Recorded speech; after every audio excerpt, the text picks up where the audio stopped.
Hey everybody, it is Monday right after work on July 8th.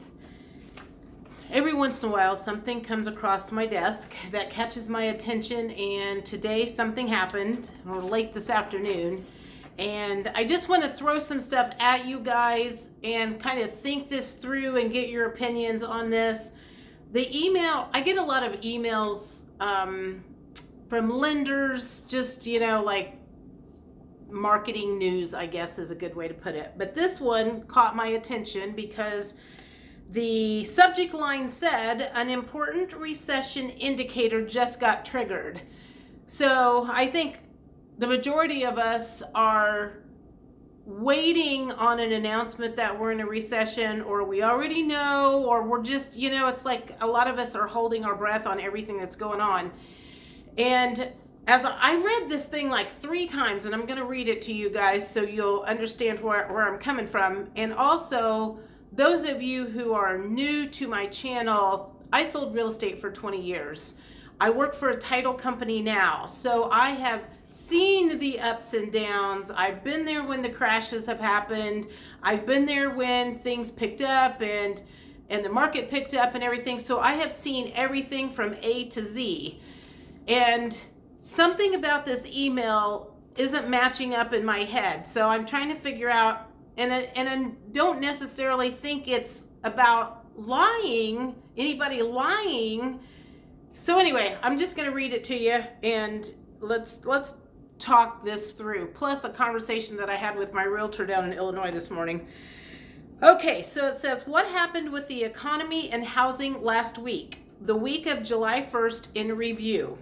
There are more signs that the labor sector is softening as job growth eased in June, and the uptick of unemployment rate triggered an important recession indicator. We all know the news has not been honest with us, or mainstream media has not been honest with us about the numbers of job increases, declines, whatever. So I feel like this one is okay. So key economic news. The Bureau of Labor Statistics reported that there were 206,000 jobs created in June, which was just above estimates of 200,000 new jobs. Great, fantastic. However, there were big negative revisions to April and May, which shaved 111,000 jobs from those months combined. So while it looked like June went up, if they take into account what happened in April and May, they were way down. The unemployment rate rose from 4% to 4.1, which doesn't sound like a big number, but I guess if you calculate how many millions of people are in the United States and then use that 1%, how many people lost their job? And I've had several conversations with people lately about people that have lost jobs. I have seen posts from friends on Facebook of people looking for jobs.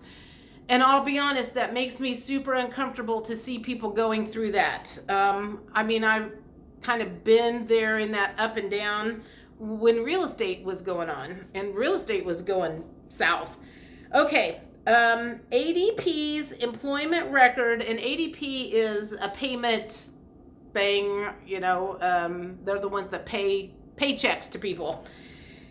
Employment reports showed that private payrolls rose less than expected in June as employers added 150,000 new jobs versus the 160 that had been forecasted. That's 10,000. That's not that much. This marks the 3rd straight month that job creation has slowed again among private employers. 3 months in a row, jobs have slowed from the sounds of it.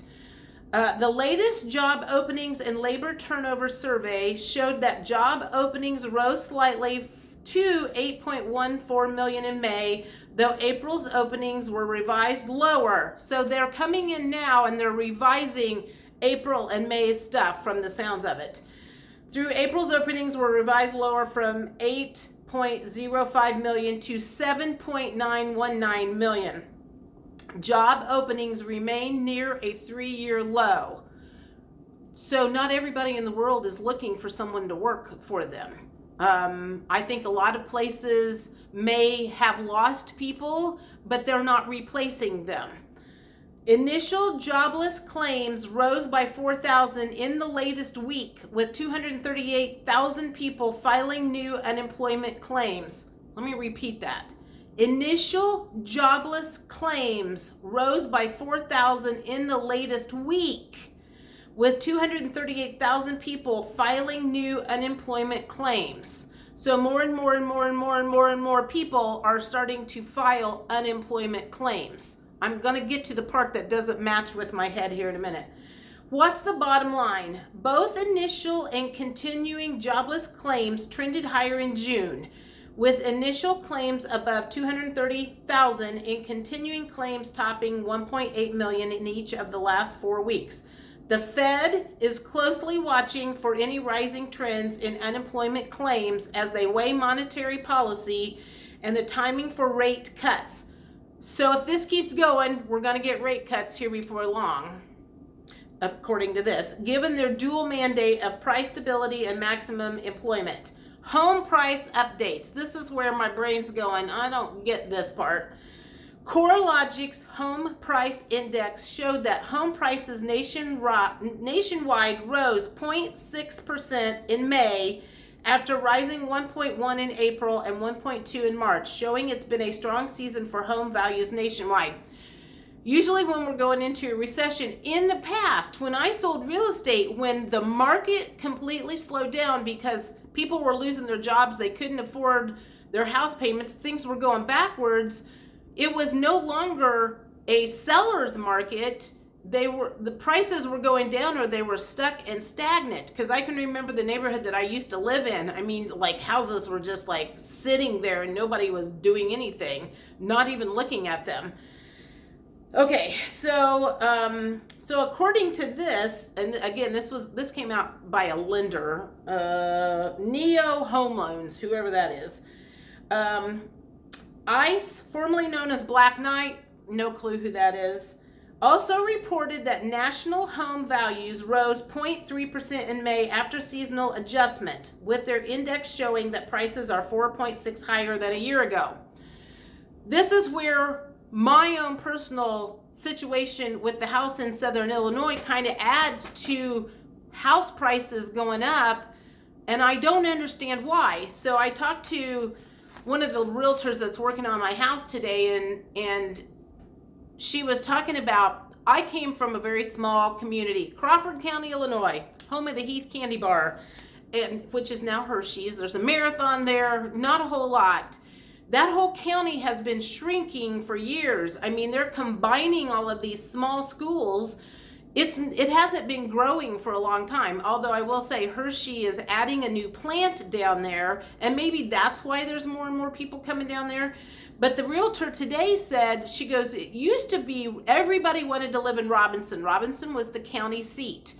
And now people are actually looking in the smaller towns like Palestine and Hudsonville and stuff, and the values of the houses are going up, which shocks me because when things are bad, house prices don't generally go up. House prices started going up sky high back when COVID hit. I mean, I used to sit in my lobby and I would watch and listen to the realtors talk about getting 40 offers on a house. Half of them hadn't even been seen by the person that was writing the offer. So the only thing that I can think of at the moment, and this is what kind of came to me on my way home from work today, is if the small towns are growing like Palestine and Robinson. We had a lot of people moving from California to Indianapolis back when COVID was going on. You know what a shit show California is and was back then. Maybe a lot of these people from the Chicago area or wherever are moving to the smaller towns because they're wanting to get out of there. I would be really super interested to know where the people who are moving to Palestine and Robinson are coming from. You know, nobody's having 9 kids anymore, so it's not like kids after kids, you know, buying houses down there that I can think of.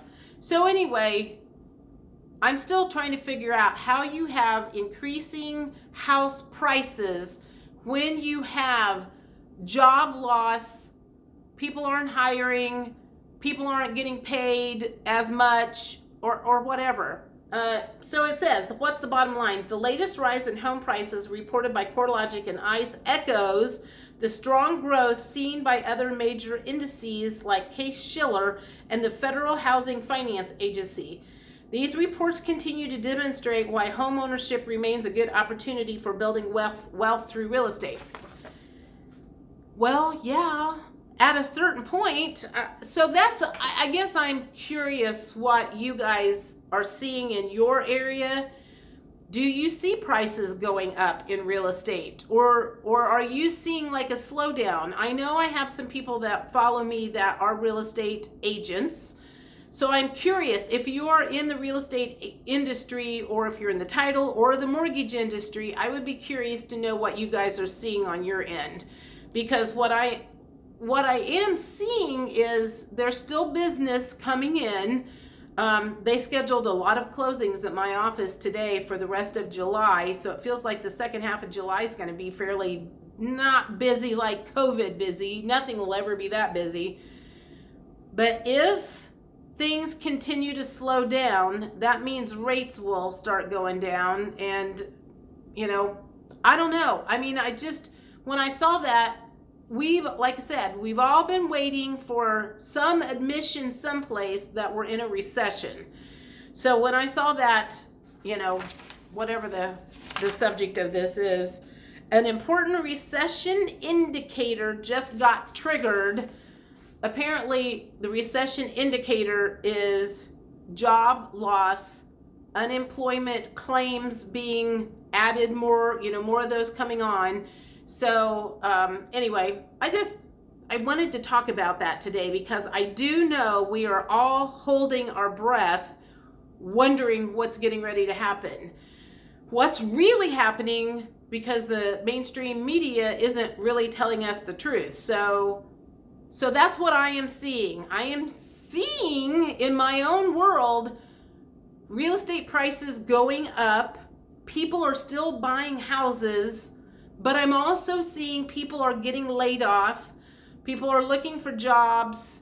I don't know. Those two things don't match for me. I can't wrap my head around how both of those can be happening. It feels like an oxymoron. Anyway, interested to hear what you have to say. I will talk to you guys later. Have a good one. Bye.